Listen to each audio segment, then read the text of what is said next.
बारामतीमध्ये झालेल्या विमान अपघातानंतर अजित पवार यांच्या मृत्यूबाबत वेगवेगळ्या चर्चा सुरू झाल्या आहेत। दररोज नवनवे धक्कादायक दावे समोर येत असल्यामुळे लोकांमध्ये संभ्रम वाढतो आहे।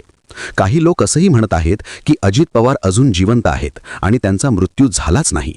अजित पवार यांच्या जवळच्या काही लोकांच्या नावाने असं सांगितलं जात आहे की अपघातात जळालेला भाग संशयास्पद होता आणि हा अपघात घातपात असू शकतो। त्यामुळे या अपघातामागे वेगळीच कथा असल्याच्या चर्चा रंगू लागल्या आहेत। यानंतर शिवसेना उद्धव बाळासाहेब ठाकरे गटाचे खासदार संजय राऊत यांनी एक विधान केलं। त्यांनी सांगितलं की अजित पवारांनी 15 तारखेला भाजपविषयी काही महत्त्वाची फाईल असल्याचं म्हटलं होतं आणि 10 दिवसांतच त्यांचा अपघाती मृत्यू झाला। अजित पवारांसोबत काम केलेल्या काही नेत्यांनीही अशा प्रकारचे संशय व्यक्त केल्यामुळे या चर्चांना आणखी जोर आला। फक्त राजकीय नेतेच नाही तर गावोगावी सामान्य लोकांमध्येही हाच विषय चर्चेचा बनला आहे। अनेक ठिकाणी लोक म्हणत आहेत की अजित पवार जिवंत आहेत, त्या विमानात ते नव्हतेच आणि यामागे मोठं षडयंत्र आहे। काही जण तर असंही म्हणत आहेत की ते 6 महिन्यांनी परत येतील। या सगळ्या चर्चांना आणखी बळ मिळालं कारण अपघातानंतर सुरुवातीला 6 जणांचा मृत्यू झाल्याचं सांगण्यात आलं, पण नंतर फक्त 5 मृतदेह सापडल्याची माहिती आली। त्यामुळे 6वा व्यक्ती कुठे गेला असा प्रश्न उपस्थित झाला। पहिल्यांदा अजित पवार यांची ओळख त्यांच्या हातातील घड्याळावरून पटल्याचं सांगण्यात आलं, नंतर कपड्यांवरून ओळख पटल्याचं म्हटलं गेलं, मात्र ते घड्याळ नंतर सापडलंच नाही असंही बोललं जात आहे। तसेच मुंबई विमानतळावरून ते विमानात बसतानाचं सीसीटीव्ही फुटेज अजूनही समोर आलेलं नाही। पायलट अचानक का बदलण्यात आला याचंही स्पष्टीकरण देण्यात आलेलं नाही।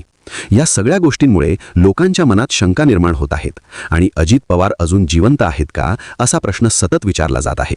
इतका मोठा नेता आणि अचानक असा अपघात हे काहींना पटत नाही। जर ते खरंच परत आले तर राजकारणात मोठी उलथापालथ होऊ शकते अशा चर्चा सध्या सुरू आहेत। तर अजित पवारांच्या विमान अपघातानंतर मराठी, हिंदी आणि इंग्रजी माध्यमात बातम्या आल्या। सुरुवातीला डीजीसीएने विमानात असलेल्या 6 जणांचा मृत्यू झाल्याची माहिती दिल्याचं सांगितलं गेलं, मात्र नंतर डीजीसीएने अधिकृतपणे स्पष्ट केलं की मृतांचा आकडा 5च आहे आणि त्या 5 जणांची नावंही जाहीर करण्यात आली। मग 6वा मृत्यूंचा आकडा कुठून आला हा प्रश्न निर्माण झाला आणि त्यामुळे संशयाचं वातावरण तयार झालं।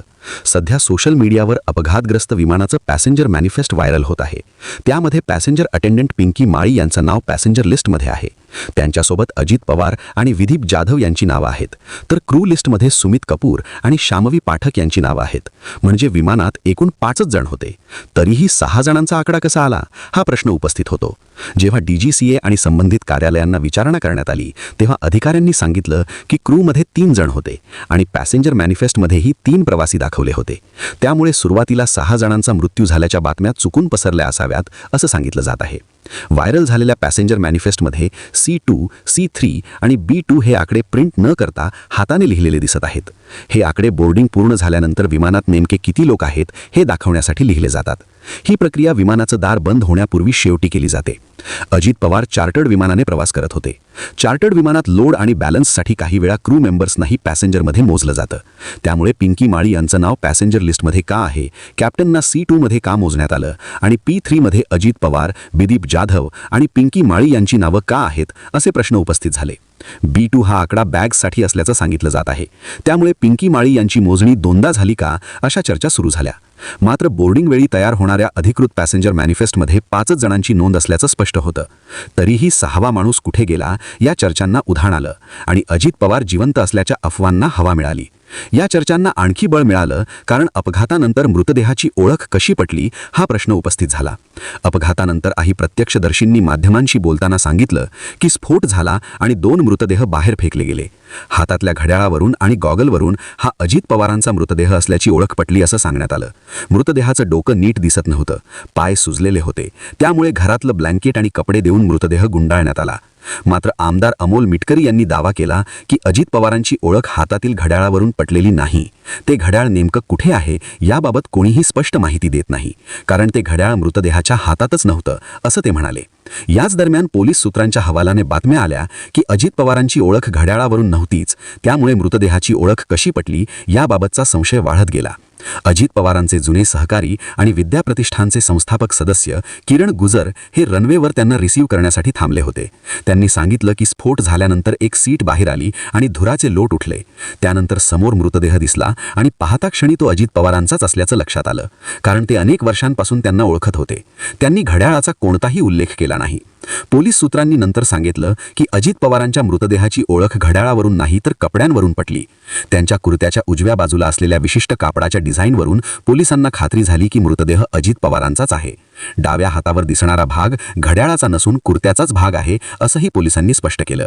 पण सगळ्यात महत्त्वाची गोष्ट म्हणजे अजित पवारांचा मृतदेह कुटुंबियांना सोपवण्याआधी डीएनए टेस्ट करण्यात आली होती.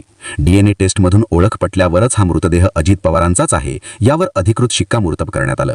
अजित पवारांचा मृत्यू झाल्या त्याच दिवशी आमदार अमोल मिटकरी भावनिक अवस्थेत आक्रोश करत म्हणाले होते की दादा वारलेले नाहीत, चुकीची बॉडी आणली आहे. बारामतीकरांना काय कळतंय का? दादा खूप हुशार माणूस आहे, आम्हाला सोडून जाणार नाहीत. अंत्यदर्शनावेळी दिलेली त्यांची ही प्रतिक्रिया जोरदार व्हायरल झाली आणि त्यावरूनच दादांचा मृत्यू झालेला नाही, मृतदेह दुसऱ्याचाच आहे अशा चर्चा सुरू झाल्या.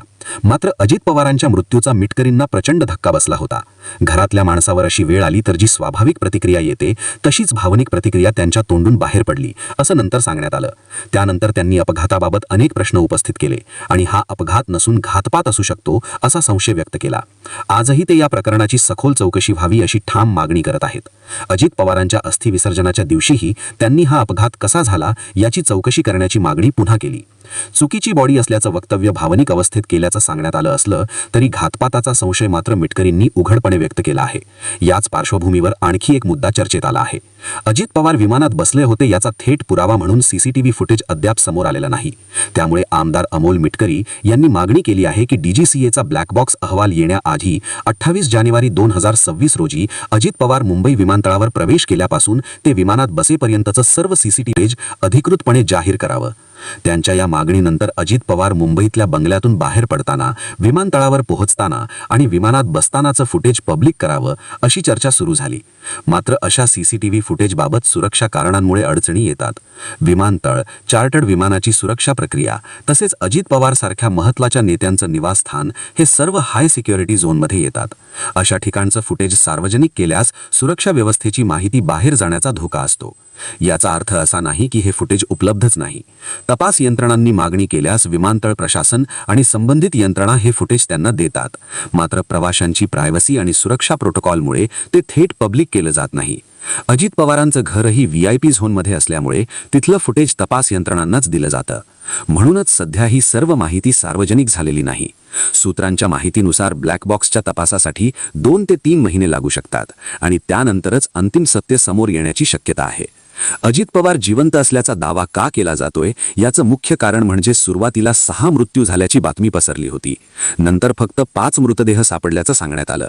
त्यामुळे 6वा मृतदेह कुठे गेला असा प्रश्न निर्माण झाला आणि त्यातूनच अजित पवार जिवंत असण्याच्या चर्चा सुरू झाल्या. या सर्व माहिती संशय, चर्चा आणि सूत्रांकडून समोर आलेल्या दाव्यांवर आधारित आहे. अशाच प्रकारचे व्हिडिओ पाहण्यासाठी आपल्या चॅनलला सबस्क्राईब करा. धन्यवाद.